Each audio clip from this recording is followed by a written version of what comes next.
Diyos maray na hapon po sa mga naghihinadjog sa Bombo Radyo Naga.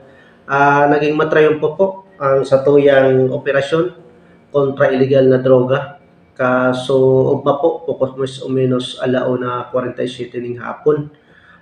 Sarong lalaki po ini na satuyang pig-operate. Katuwang po ang maritime kasi po ang PDEA.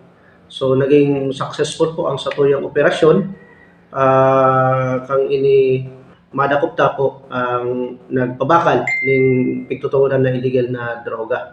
So dakula pong pasasalamat kasi po saro po ini sa naitokar kang pag-meeting mi sa mga barangay pag nagkakandak po kami ning Barangay Anti-Drug Abuse Council meeting sa lalo na sa Barangay San Roque sa San Marcos kasi digdi po siya nagpapabakal ng pinangalan na illegal na droga.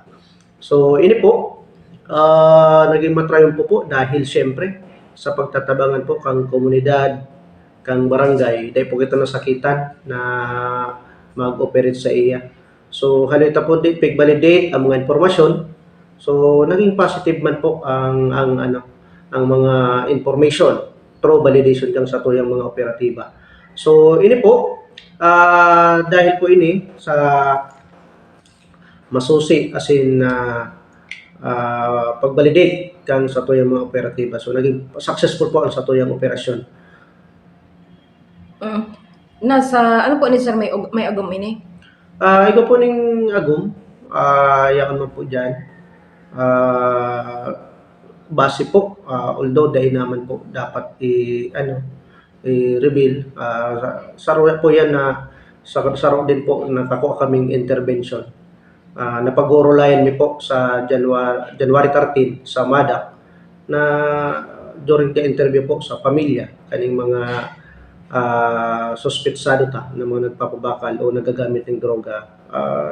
Dakulaon po ang partisipasyon dapat talaga kang pamilya.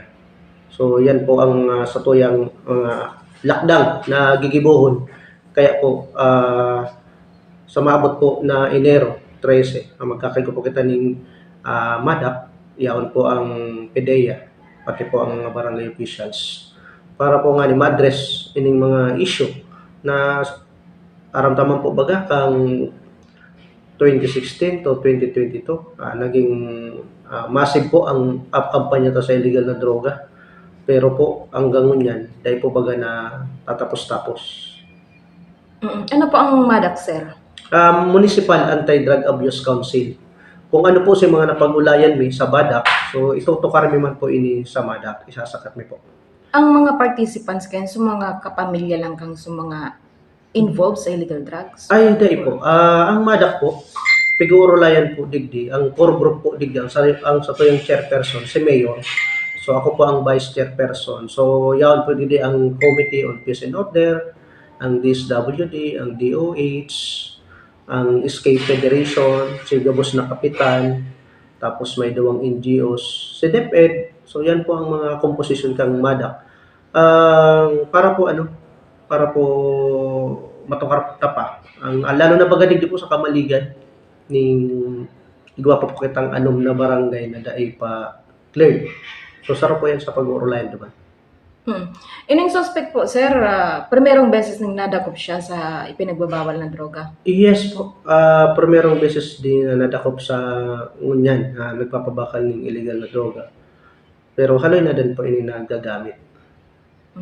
May posibilidad po na matawan ng tsansang makaluwas sa kulungan ining suspect? Base po sa satuyang lay, igo po inapod na plea bargaining nasa sainda po kung maabil po sila kayan. So if ever man po na ang mangyari po yan, so yan man po ang pag-monitor ta sa inda.